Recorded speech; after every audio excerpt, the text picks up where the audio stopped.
All right, welcome everybody. It's great, fantastic to see so many language geeks around.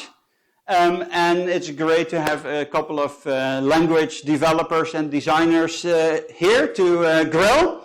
It's really nice because we have a language designer from academia that's doing kind of really crazy things with old languages.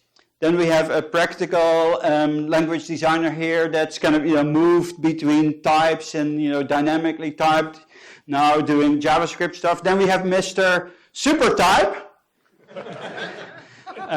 Just Google the web for Scala and types, and that you see some kind of great things. And then we have Mr. Cotype. The anti-type. The anti-type, yes.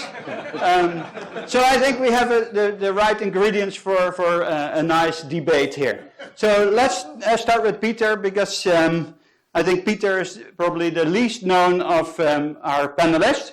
And Peter, can you tell a little bit about yourself and what the problem is that you're trying to solve?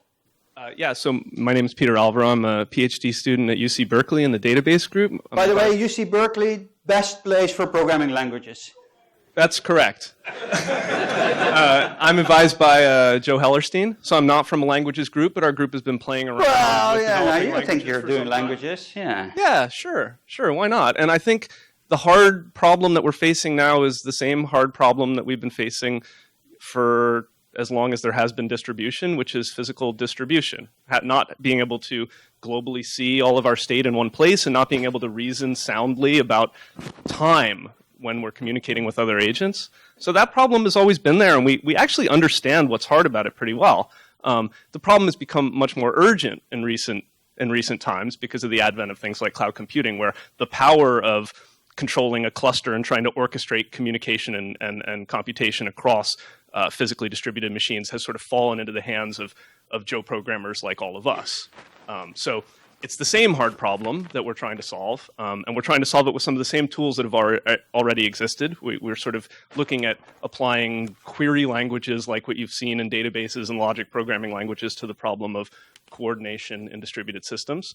And we think that because the urgency of making distributed systems easier to program has blown up recently, we're going to be able to solve a lot of pain in the short term if our agenda is successful. So why do you use logic programming? Didn't that die with the Japanese 5th generation project? Well, actually, logic programming is something that has repeatedly died and been reincarnated, isn't that right? And we can expect to see this cycle continuing. I'm going to talk more about this in my talk tomorrow, but I think one really concrete advantage of logic programming is that it gets people thinking in terms of, first of all, operations over sets, which are implicitly partitionable and parallelizable and so forth. So you get a lot of sort of embarrassing free parallelism out of programming, expressing your computation in terms of transformation over data. The other thing is, if you're a Prolog or a Datalog geek, you're really superstitious about non-monotonicity because you're afraid of paradoxes in your logic program. And this translates into good distributed systems processes or techniques, because non-monotonicity in distributed systems where we have asynchronous communication is going to boil down to uncertainty about getting the same result in different runs, right? Non-determinism in execution. It's going to boil down to inconsistency of distributed state and replicas.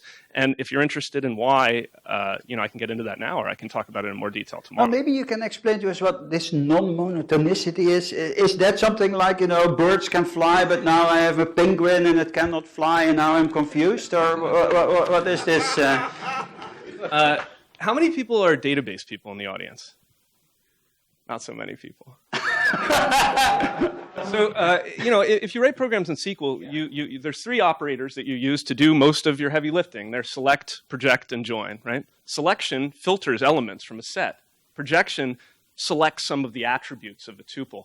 And join is composition, right? It allows us to combine elements from other sets. All 3 of these operators have the property of monotonicity, which is to say, as my inputs grow, so also does my output.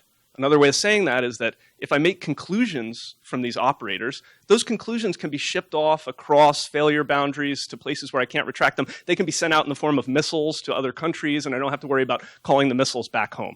Non-monotonic operators are those operators that don't have that property of outputs growing as inputs grow. Sort of the canonical example is set minus. Yeah. But there is also group by. Group by. Significantly reduces the data. Usually when we do a group by, we also call an aggregate function. An aggregate function is also non-monotonic because it's going to be, you're going to get data in the form, I give you a count, and then I ask for the count back, and I give you a new count. So although the canonical example of non-monotonicity is set minus or complement, aggregation in general is going to be non-monotonic as well. It's not good to have to recall missiles. So monotonic logic leads to pipelinable distributed systems. Good. If you write your programs in the right language, it's cheap and easy. Sometimes syntactic, it's just a syntactic matter to discover which portions of your code are monotonic and hence cheap asynchronous, or non-monotonic and hence must be guarded, might be blocking, you should be superstitious. So sort of the reason I brought this up is that if you're a data log programmer, you're already afraid of non-monotonicity for another reason, because non-monotonicity and cycles lead to paradox. Well, in distributed systems, we're less concerned with logical paradox, but we do care about being able to eagerly process the conclusions of our computation and ship them across failure boundaries to other agents. So now to kind of jump from that to Martin, because I think, when I listen to your kind of thing, you're kind of a purist. Like, it's like everything is monotonic, so there's no side effects. That, that like I do my predicate and maybe kind of the next time I run it, I've set some global variable and now it's different. Now Martin has been kind of, doing interesting work in combining functional programming with imperative programming where, like these things are mixed together in a beautiful, nice soup. So can you say a little bit, and he's even started a company kind of, trying to sell this soup to, developers. So. It's a cake. It's a cake, okay. Okay, so I think the challenge we try to solve is a challenge probably many people have here, and that's that we have to move from sequential programming to parallel, concurrent, distributed programming. And to do that with limited brain power, I think we have to shift from imperative programming to functional programming, because it's just too hard to keep shared state imperative programs honest in a parallel system. I mean, every time I try that, I screw up royally, and so I know how hard. But look at me. I mean, I programmed Haskell when I was young, right? And this is the result. So I mean, do you really believe that functional programming is easier than imperative programming? So the challenge I think we have, and you didn't have to the same degree. I think Haskell has this motto: avoid success at all costs.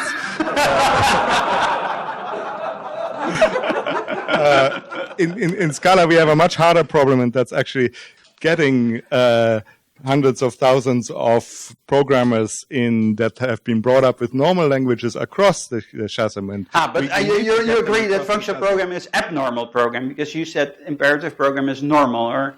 Oh, no, I said the normal state for a programmer until very recently and until today is to be a Java programmer or a C# programmer or a C# programmer.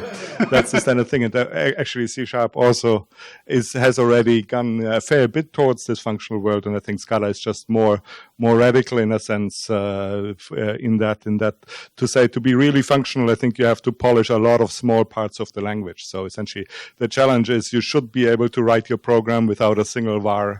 And there are some syntactic things in Java and C# where even to pass parameters into a class, well, you have to declare a field. Well, then you can declare the field final, but it looks like an assignment. So these are sort of the things you have to get away. And the other thing you have to do is you have to get rid of statements and have an expression-oriented languages. And then, of course, the thing starts and you start polishing and polishing and polishing. But don't you get at the limit to Haskell? That's an interesting question, but I think very much no, because I think that the basic premise of object-oriented programming for composition with all its faults, it's still a sound one. So I think it's a big wheel that we're turning. That every time we say, well, let's just be all functional, and the pure functional programming in a sense is a lie, because you have a global namespace. I mean, Haskell has a global namespace for type classes. OCaml has a global namespace for variance and records. So that's, at some point, you see that's not scalable. We have to modularize somehow. And you start to do a module system, then you start to make your module system more dynamic and more flexible. Then, lo and behold, you have an object system. Then you overuse objects, and you say, well, all this inheritance stuff, it's just too difficult to do this inheritance stuff. Let's find a looser coupling. Let's invent type classes. And there you go back to the full wheel of functional programming. So I think it's a delicate balance, but to just throw out OO is, I think, the wrong way to do it. Okay, so Anders, we don't have to be afraid that we're going to throw out OO, but what is the next big thing that you kind of are attacking? Well, I mean, let me sort of, as a meta comment, the thing I've worked on for all the years I've been doing this, like 25, 30 years, is making programmers more productive. I mean, and I think that's still going to be the theme. Now then there's sort of the local memes, like yes, concurrency is a big thing.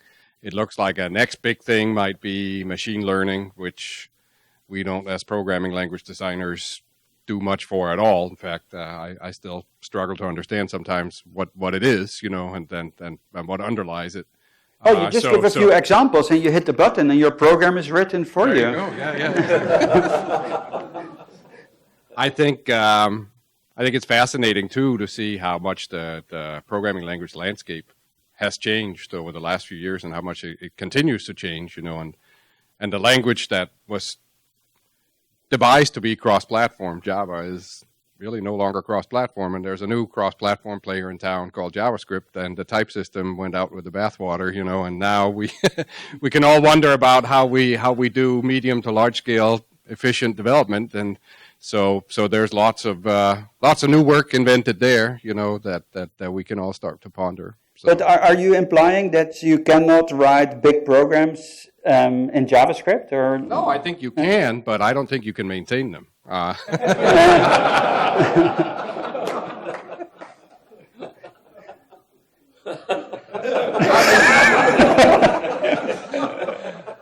I mean, like, try to refactor in a big JavaScript code base. I mean, is this X the same as that X over there?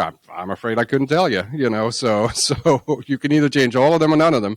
So I think there's definitely some unmet needs there. But and we'll see how that all shakes out. It'll be interesting. So the next few years it'll be an interesting ride. So Gilad, what do you believe that you cannot write or maintain big JavaScript programs, and is that why you're doing Dart? That's part of why we're doing Dart. Yeah, I think you can write them. It's terribly hard, and then after that you'll be suitably punished. But that is part of why we're writing Dart or doing Dart, is to make it easier for people to do what's called web programming, which to me is basically distributed programming in some form. Right? There's far too much mechanics of the web specifically that pollute this thing, that make this gratuitously hard, that need to be, we should try and get back to, say, let's not be too ambitious, but say 1995 or so, where there are real libraries. Windows 95, do you mean that? 18. Oh, 1895, okay. So, right, we want decent libraries, decent abstractions.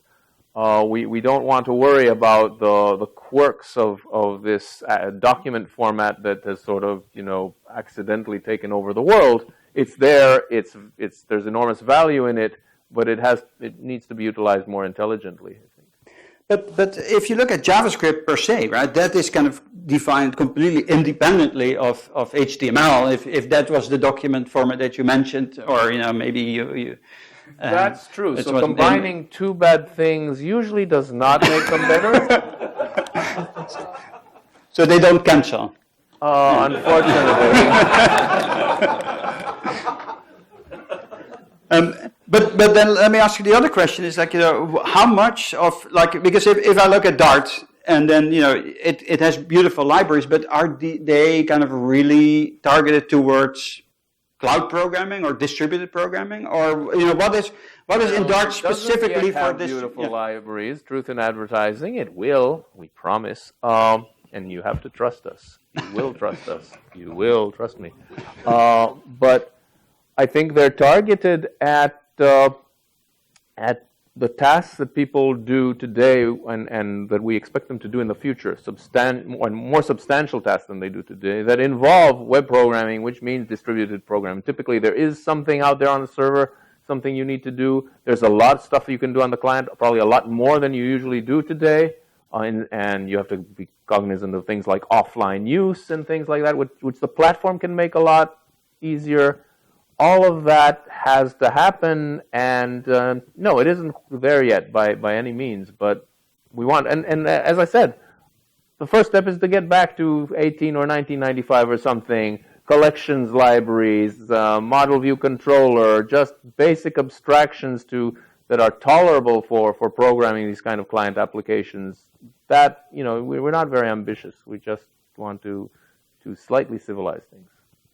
So what is it with kind of programming languages and collection libraries? I mean, what is so hard about collections? I mean, why can't we just? By now that should be a solved problem, or not? We need them because why else would we need generics? I mean, that's. So Martin, there has been kind of a lot of comments about the kind of Scala libraries, where people say you need a PhD to kind of understand the types of like inserting into a collection. So this is your kind of chance to kind of So yeah, I really have to say nothing could be further from the truth. So you can pick up Scala collections in half an hour. It will make you much more productive than anything else. It's precisely what Java wants with Java 8. So essentially we have it all today. And the point is, so the thing that gets me so upset is that we made a really big breakthrough in Scala, that we could have this amazing ease of use in purely functional collections.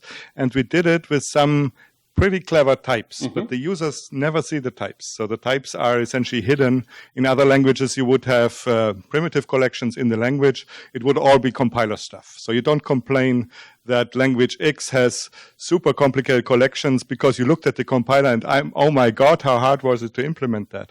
Scala is like that. It's just out in the libraries, but essentially there are implicit parameters that get synthesized by the runtime that you shouldn't be concerned about even. You just call map and filter and it all works out beautifully with exactly the right type and things like that. And we are the only languages where actually it does work out exactly with the right type. So let me give you an example. So if you do filter over a set, what do you expect you get back? An IEnumerable or a set? I would say you should get back a set. If you get filter over a parallel set, you should get back a parallel set. If you do it over a sequence, you should get back a sequence. So Scala is the only language, the only statically typed language out there that provides this basic principle. The other language out there that actually can do it is Smalltalk, but that's dynamically typed with species. All the others, they have some fixed types and everything falls into these types, which I think is precisely the wrong way. So we worked very hard to get the right way, and now everybody says, oh, you need a PhD to use it, which is exactly the opposite from the truth, because that we did to make it easier, not harder. So Anders, I can remember in the C# design meetings, you often kind of, say, oh, people will decompile or look at the generated code, for example, when we did like anonymous types and so on. And so in C# often we were very careful to kind of, to anticipate that users would kind of look at the kind of code that's get generated. Can you explain a little bit about about what your concerns are there? Well, I mean, the magic can't ever get too non-transparent, and then people won't trust the code that gets generated. I think is sort of a reasonable starting principle. I was a little curious about what you said there about sets should return sets and whatever, but I suppose that's true if you're dealing with purely functional data structures. I mean, if they're mutable, then all of a sudden you can observe where they get, materialized and whatever. So, I mean, so the whole thing is an artifact of saying we want to be functional, and then these things start to matter. Sure, and it's true that if you say you want to be purely functional for everything, then things change dramatically.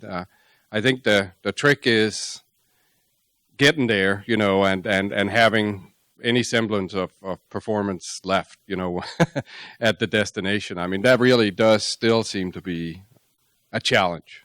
I mean, but yeah.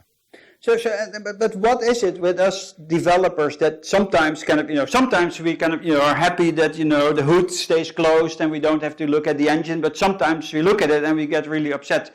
For example, when Dart first came out with the Hello World, and people looked at the JavaScript, that baffled me because, whoever goes and looks at the kind of, assembly code that the C compiler generates, maybe, very few people, but they don't get too upset about it. So, well, what the is real that? answer to all this is read something like Kahneman, the Nobel Prize winner in behavioral economics, who explains that the assumption of a rational agent in human affairs is fictitious. And that really is the root of all this. But to narrow it down a little bit towards your question, right? It's true. Why should they do? They do not look at generated code, but that's for two reasons. One is the main reason they've just been trained not to, and it's hard to look at the code, right? If it's too easy, if it's in a human-readable format, that they're like rats, they snoop and look, right? And so they will do it if they can. And the other reason is, of course, when it's a new tool chain, they don't trust it, and they have reason. There aren't good tools for debugging it, and so forth. Then, of course, they also make many naive assumptions. You show them a first-generation compiler, and it generates too much code. And since they have nothing more meaningful to say, they say, oh, it's too much code. And, gee, don't you think we know that? But it will change over time. And the code, there's actually a conscious effort to make the code somewhat readable in these situations, but you can't bank on that, and in some cases it won't be, right? And in principle, you shouldn't care. But they do care. What can you do? Brain surgery? I don't know what the answer is. Yeah. So I often feel it's like, you give somebody $10 and they say, well, no, I want 20. It's like, why aren't we happy with, when I give you $10? But anyway, to go back to collections. So you mentioned, Peter, that, you kind of, when you have sets, they're easy to distribute and so on. Is that, is that your main data structure, sets, because they have like nice properties, or do you have like other structures that, for example, maintain some kind of order over time, or? Yeah, I would like to say that sets are the only data structure that we have, and that we sort of reified all the relevant state that you might want to be able to compute over on various different levels into sets.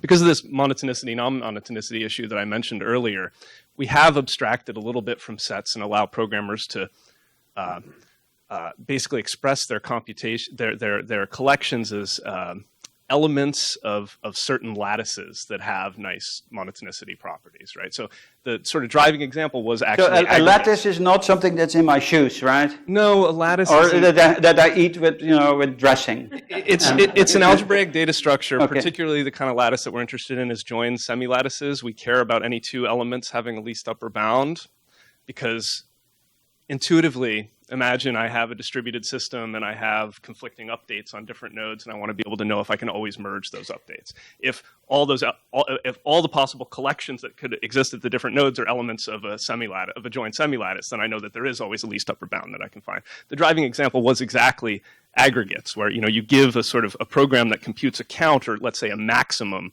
of some set of integers. There's this intuitive monotonicity property that if I don't delete from the set and I'm only putting positive integers into it, that it's always growing. But if I do a sort of logic programming monotonicity analysis of that, I see this aggregate value being posited and retracted and posited and retracted. So we have abstracted a little bit from this sort of flat collections that have all these nice properties into more abstract data structures.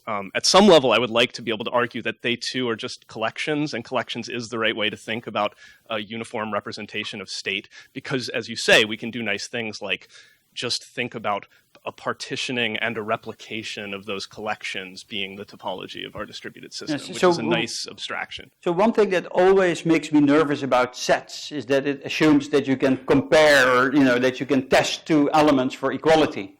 Whereas, like, if you go and do functional programming, if you give me two functions, good luck to tell me that they are the same or that they're equal. So how do you deal with that?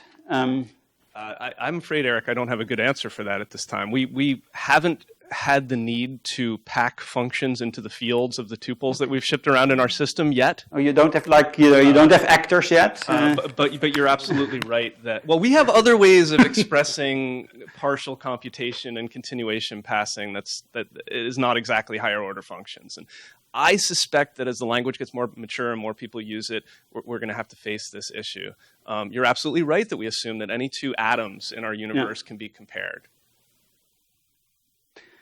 So so now I like to kind of, because I've been kind of messing around with data structures recently, and there's so much work that's going on, but still I couldn't find the data structures that I wanted. So let me ask you, Martin. So one of the things that I wanted to do is I want to have a functional kind of data structure where I can do updates, but then I want to take a snapshot. So I say I have a sorted set and I want to kind of add or remove something, but then I want to kind of take a snapshot that that contains the previous version without making a real copy. Is that something that your collections library supports, or do you say, Eric, if you need that, then something is wrong with you? So you say you want to have mutable updates, so you want to mutate the structure and then you want to take snapshots. Yes. Okay, yeah, concurrent try, yeah. Yeah, okay, good. Yeah. So maybe I should switch to Scala. In Scala 2.10, we have concurrent tries. Yeah. So Anders, do you think that we need those, like, if we go to kind of, look at concurrency and so on, do you think that there's a need for more kind of, advanced data structures like that? I mean, absolutely, functional data structures are, I think, very, very useful. I mean, a project that we're working on currently is this project called Roslyn, which is the rewrite of the C# and VB compilers in managed code. And they are internally now entirely based on functional data structures, which means all simple tables, all the ASTs, parse trees, etc., are immutable structures. And the only way you can make new ones is by making whole new trees. Mm-hmm. But of course, they reuse 99.9% of the old tree underneath the covers, and so you get the illusion that a new tree was created, but in reality, only very little memory was consumed by the operation. And the whole trick is like making these data structures performant enough. And that is a challenge. And often, I mean, for a lot of programs, it doesn't matter. But if in the limit, the difference is 2x or 3x, then for classes of programs, it will matter. And that's sort of what I was alluding to, you can go further and further with functional, but there's always going to be that ultimate imperative nirvana, for those who dare, right? But yeah, you always need Jensen, That's, and so Gilad is like, you said, you want to have like nice collection libraries. So one of the things that, I really, and I'm honest about this because I've been trying to kind of, convince Andrew Kennedy here, one of the guys behind C# generics or CLR generics, that we need unsafe covariance. Normal people, somebody had talked about brain power. My brain is kind of the size of a peanut. I don't understand this contra and covariance. So that's what I really like, that, Dart collections are just covariance. That's what I can understand, A list of students is a subtype of a list of people. So can you explain a little bit about the rationale for doing that? Yeah, we wanted to endear ourselves to the type theoretical community.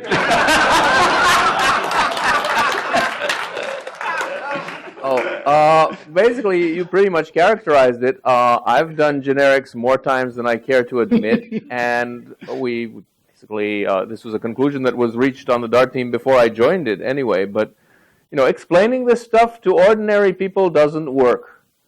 And we are tired of spending our time doing that. And so basically, it is more important that people are comfortable with what they're dealing with than that they understand things like contravariance and monads and all kinds of good stuff, right?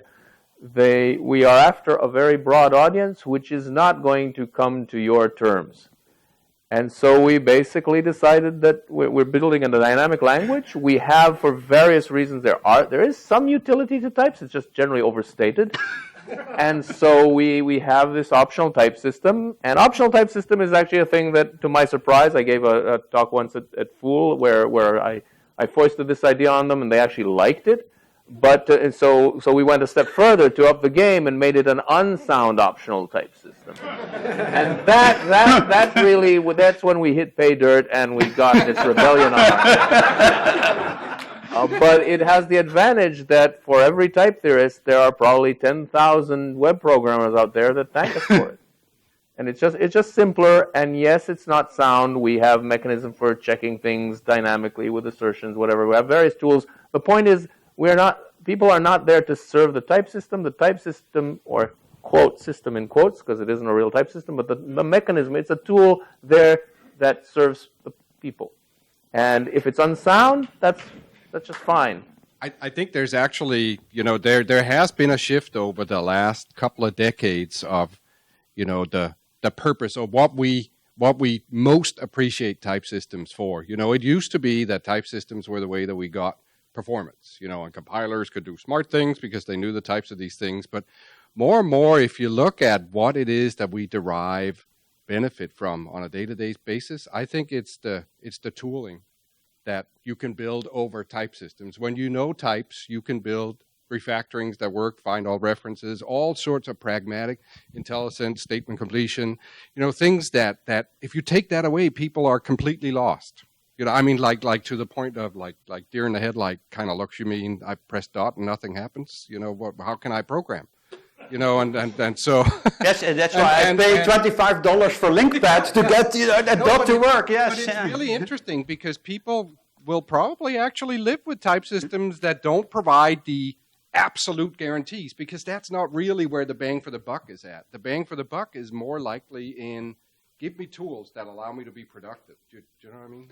And don't waste my time with these type theoretical. So Martin, do you think that optional type systems would be better? I'm not trying to sing Jalad's song here. I have. Well, it sounded like it. No, we can have a discussion about Dart versus JavaScript. That's a whole different discussion. But I do think that there has been sort of this cognitive change. But isn't if from yes, but isn't having an optional type system gives you exactly enough to do what you want without kind of polluting the sure. VM and everything with kind of types? Sure, but do you need a new language to get it?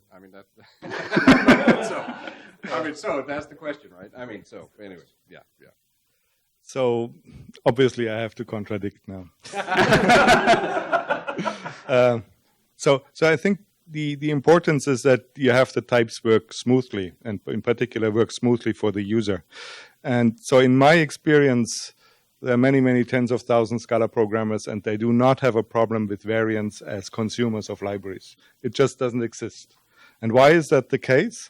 Because a lot of work has gone into polishing the libraries that the variance works out correctly. And absolutely essential for that is to have, for instance, function types be contravariant in their parameters. If they weren't, at the use side, you would get lots of things which just wouldn't make any sense at all. So I think what being an unsound type system is essentially saying, well, let's not think too hard about these things, and let's just everybody happy with sort of half-truths about types. Whereas what sounds like a winning formula. Yes, but what we try to do is to say, well, library designers have to think extra hard to make things extra easy for the users. Now, there's one point. Well, there are 2 points. One is variance is probably the hardest part of type systems, and the other really annoying point is that normally with static typing, you have an escape hatch. It's called a cast. So if the types don't work out, just put a cast in. Yes, or use reflection or whatever. Right. In normal languages, you don't have a cast for variance problems. It just says, well, this won't compile. There's nothing you can do about it except completely rewrite your program. So one tiny small thing that we do have in Scala, and that I admit we actually used at a couple of points in the collections, is an annotation which says unchecked variance. So you can put that on a type parameter and says, believe me, this is going to be okay. Unsafe performio is my favorite Haskell function too. I really think types are good, but you always need the escape hatch. So Anders, why are arrays in .NET still covariant unsafe? They are unsafe too, right? Sure. Why didn't you kind of change that when you did generics? Right, because there's no point in breaking people's code for correctness. But that code was broken in the first place, right? Because it's unsafe.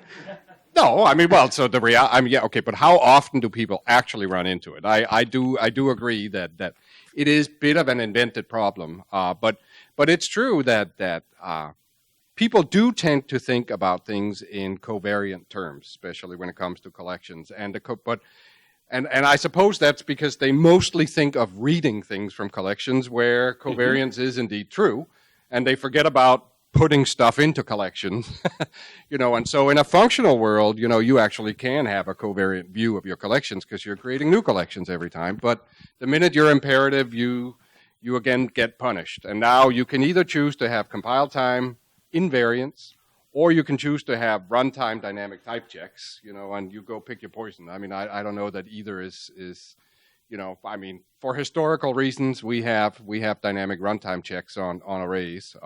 We can optimize them out in cases where we know that it's an array of a sealed type or a value type, because we know there won't be any further variance here. And that means, like, for arrays of structs, we actually don't pay a price. And then it turns out, day to day, this isn't an issue in .NET. And therefore, why fix it if it ain't broken? Or ain't broken enough, at least. So there's a lot of people here, and I'm pretty sure that many of you have questions that you would like to ask here. So I would kind of now turn over, to questions from the audience. Carl? Yeah, I'm interested in the inconsistency robustness issue. Eric came to our colloquium down at Stanford, and he and I got into this ferocious argument with Mark Miller, right, which ended with an inconsistency. And when Jalad came to Stanford, and he was attacked by a member of the audience for the inconsistency of verbally, I might add. So in the olden days of AI, we had the neats versus the scruffies. Is this now coming to programming language land, where we have the neats versus the scruffies, where the scruffies say, let's just live with the inconsistencies, and the neat says, no, let's exterminate them. Yes, Peter, because, in some sense, you are kind of, you take the purist view, right? You want everything to be nice and pure and consistent, and you're trying to kind of, do that. So what is your answer to this? Should we embrace, just the fact that things are inconsistent and break and go bad and are non-monotonic, Yes. We, applying a closed world assumption is a nice way to make forward progress in life. But as systems become distributed and we interact with agents who we don't control and whose knowledge we can't quantify over, it's not possible to apply a closed world assumption. So reality is ugly. There's no other way to answer that. I guess I would, in spite of my sort of obvious bias towards clean systems that I can write queries over, I would fall among the scruffies. Martin's going to resist. So I actually, can I switch? I have a question about, so are we comfortable with this sort of static partitioning of users into users and library writers? Because it seemed like we were achieving a consensus that, well, users can only get their head around covariance. So, but that's cool because we have all these expert guys who write the libraries, and presumably there's this assumption that you only have to write so many libraries, or the rate at which you need to add new libraries is smaller. But it's worrisome to me because we said the same thing at the advent of cloud and multi-core about parallelism generally, right? That, well, it's not a big deal. We'll relegate it to the library writers because those guys are smart, and those guys know how to write correct, distributed, consistent code. And it seems like in the last few years we've sort of just accepted the fact that everybody has to be a distributed and parallel programmer. And it's certainly the case, at least at a superficial level, that all users are library writers because they have to create abstractions and use their own abstractions. So are we completely comfortable? Certainly it's not a static partitioning. That is actually a good question. So, like Anders, do you think that there's kind of the elite that kind of defines the libraries, and then there's the kind of the masses that consume them, or should we should everybody have like their own GitHub repository? I think generally, it's a problem if the elite speaks a different language than their consumers, right? I mean, so ideally, you all reason in the same system of reasoning, or else you will have impedance mismatches, and then that leads to misunderstandings and wrong usages patterns and whatever. So So I think you either have it, say, covariance or contravariance or invariance, or you don't. But then if you do, then it's your job to teach everybody. And if you can't, then you probably shouldn't have it. You know. How's that for openers? Yeah. I think Gilad is right again. I mean, I wrote about this before, but it's like, because the thing is like, would you rather teach this or to that many people, or just live with it and kind of do like. Do you think, Gilad, could you teach, Well, of course you can't, but the other comment I'd make is this mythical elite that you're talking about, the ones that write the libraries so that they're easy to use and they just work, there's a small problem that they don't exist. People make mistakes all the time, and then they put this out and it can't be fixed later. And so reducing the scope over which they can make these decisions, essentially disempowering them in some sense, is a good thing. No, I think it's true. That's why you need variance. Exactly. because variance is a big restriction on the library writer. Everything has to be variance correct so that the user can employ these libraries without any care whatsoever. So that's precisely the difference. Somehow that isn't what I meant.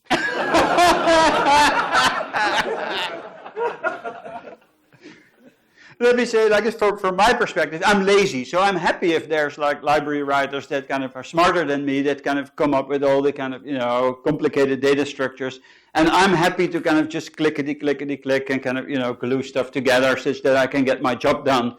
So I think, well, when we said libraries, I think what we all meant is highly reusable generic libraries, and in fact, I believe that's true, that requires a lot of expertise and a lot of taste, and I've seen a lot of even smart people getting it wrong. So I agree with Gilad there that it's a very, very hard problem, comparable to actually designing languages. To design really reusable general libraries is just as hard as designing your language. So in that sense, yes, it is an elite, and probably an elite which is much smaller than we all like it to be.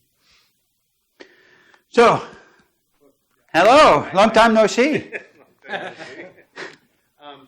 Actually, two, and he touched on one there that I was thinking another. First one, particularly when you're talking about libraries, none of you have touched on the fact that whatever language you like your library in, can another language call it? So you haven't touched on any of the language interoperability issues.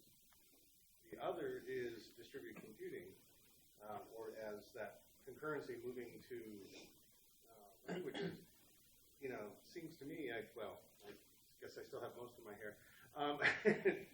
We had DC. It's a little bit grayer now. Yeah. We had DC in the early 90s. That never really solved our distributed computing problem. Why are we going to do any better moving those problems into our programming language? Because now we have REST. Well, can you summarize the question? So two questions is like, first one is what about language interoperability? And the second one is, we tried to do this distributed programming kind of many times before. Why would it succeed now where it failed in the past? But particularly moving those hard concepts now into language. Sure, but sorry. So it's a little story. I went on a trip over to Microsoft's data center in Quincy a couple of months ago. And it was really the most fascinating takeaway from that was seeing the difference between 5 nines and 3 nines, which to me also is the difference between stateful and stateless programming. You go there and you look at it's this beautiful facility, like the first generation of the data center, right? Built to 5 nines with air handlers and 16 diesel generators. Generators and are cool, AC towers. Oh my God, they're like motors the size of this room, and 12 of them. I mean, it's just enormous. I mean, it's just, you can totally geek out on all of the technology there, right? But running it, like 2x power goes in and 1x power gets used by the computers, right? And then you go down the line, and then you get to generation 4, which, by the way, is over on the corner in a shed, and they didn't even care to build a roof over it, and they've just parked some containers over there and piped some water into them, and that's it. And it fails as often as your computer at home, if not more. But it's fine, because they just roll it over to the other container or the other, and as long as your app is stateless, great. And they get to like, at least when it's not in in summer where they have to sometimes, but they run them all the way up to like 80, 90 Fahrenheit, within the specs of the boxes.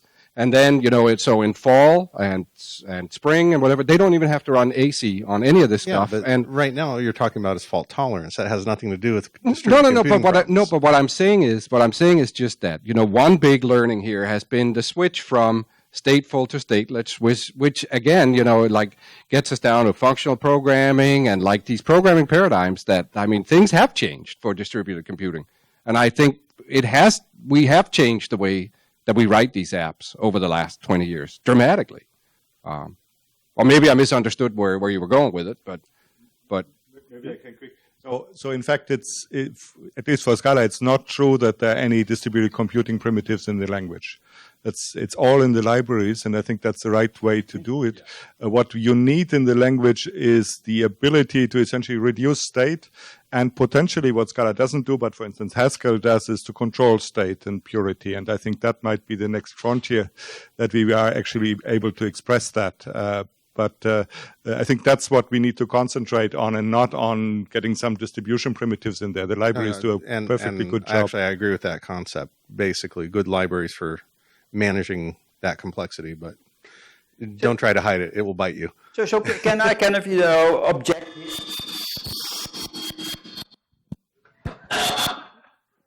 Oh, look at that, Jimi Hendrix. Because if we make, imagine that you want to build a shopping cart, right? That's the only thing we do on the web, is shopping. Your shopping cart is stateful. Imagine that, I buy new shoes, and then I click again, my shoes are gone, it's stateless. I want my shopping cart to be stateful. So aren't you kind of pushing the problem under the rug by forcing me to be stateless, and then somebody has to deal with the state? yes, but But not you. the state, it depends on where the state lives, right? If it lives on the client, it's not stateful on the server. And stateful on the server, too, could just mean, there are patterns there you could use where you only write and you never modify, right? And then you clean it up occasionally, when there's low traffic or whatever. It's just different patterns, right? So Peter, can you kind of, because the shopping cart is one of the sample codes that you kind of, have. Yes. Yeah. So this isn't a complete, and I think your question is, why do we think, distributed systems, hard problem, well understood, why do we think that admitting distributed stuff into languages is going to make the problem simpler? I think it does, and this is only a partial answer to your question, but verification is one thing, right? If my language has primitives that talk about, this computation's results may be deferred to some unknown future time, which is really what distribution boils down to, right? I can't see certain information that is globally true, or I don't know when I'll see certain information that is globally true. A static analyzer can warn me about that. I can do global analysis of my distributed program. And in fact, although a language like Erlang, which is an actor-centric language, does have distributed primitives, a language like Erlang and the actor model, which is a really nice model for hiding the complexity of programming a distributed system, lacks, or I shouldn't say lacks, but it makes it a lot more difficult to do that sort of distributed verification of a global program, because you have to reason at the level of the actors about the correctness of the actors, and then you have to do this sort of other passive reasoning compositionally about all the possible different interleavings of messages among these actors are going to have the right result. So I found in my limited, wasn't that something like that? To prove, correctness of parallel programs? So I think that I'm optimistic that languages where you can sort of describe the state of a distributed system moving over unsure boundaries over an unknown amount of time allows you to sort of get information back from a static analysis phase that says, as I'll discuss a little bit tomorrow, here are the places where you might be concerned about the consistency of the outputs of your system. So I actually would like to have the opposite standpoint there, and that's that I believe we are way past the time where we could verify against essentially the language primitives. I mean, take collections. Almost no language has collections as a primitive, but to be able to do a good job verifying them, you have to essentially state your theorems on the level of the collection. So I think we need ways to abstract that we can have our verification conditions on the level of libraries, APIs anyway, and then it shouldn't matter again to actually put these things into a language. We have a question here. Hi, my name is Brian, and I play a library writer on TV. So you're one of the 1%. Yes, exactly. So I was very curious about what you guys thought about how we should go about writing better libraries that do work in this sort of world. And what tools are you going to give us in your languages? Do we need something like the ability to say this Lambda function has no side effects guaranteed? Or should we just end up giving up on a theoretically sound system and just sort of allow stuff to work and fail? I don't know. So right now, I think in the world of effect checking, we're about where we were with Pascal in terms of static typing. That means we have systems, but they are clunky. They require you to go into quite a lot of contortions to express what you want to do. They don't have they're very rigid. You can't just essentially forget the rules in some part and then come back to the rules. So right now, I believe it's a very, very open question whether we will ever have these systems and how long it will take. I think it's something that is a very serious research problem, but right now I don't think there's anything out there that I would apply today. So right now I would be comfortable, or I would say probably the consensus opinion of most people would be to say let's treat this as a dynamic typing problem for the moment, but hopefully that will change in the future. So if I may combine, these two questions, because you didn't answer that question about language interoperability.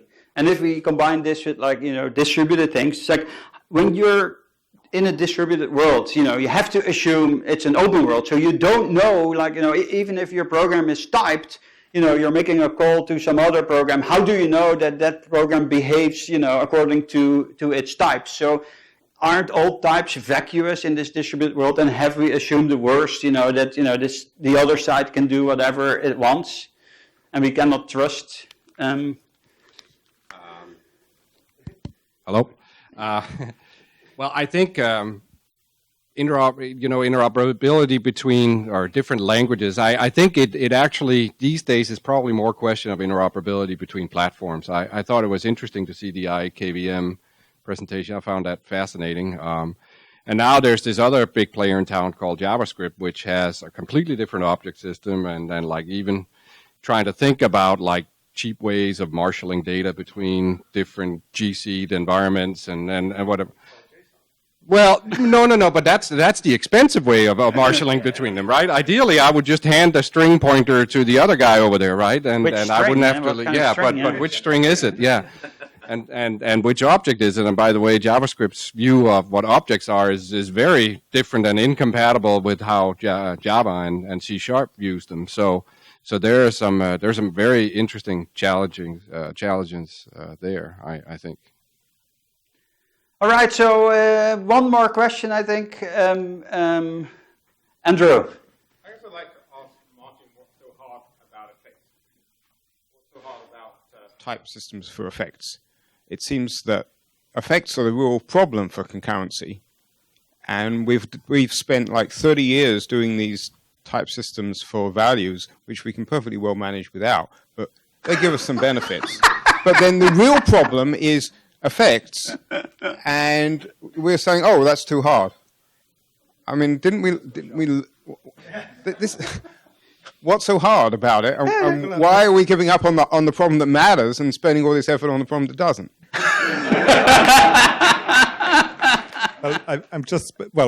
You never know in the end whether things will be hard or easy. I'm just saying I haven't seen one yet that I would personally feel comfortable using. You don't like monads? Not particularly, no. I think, for instance, what's wrong with monads is that if you go into a monad, you have to change your whole syntax from scratch. Every single line of your program changes if you get it in or out of a monad. They're not polymorphic, so it's really the old days of Pascal. So a monomorphic type system that says, well, that's all I do, and there's no way to abstract over things. So.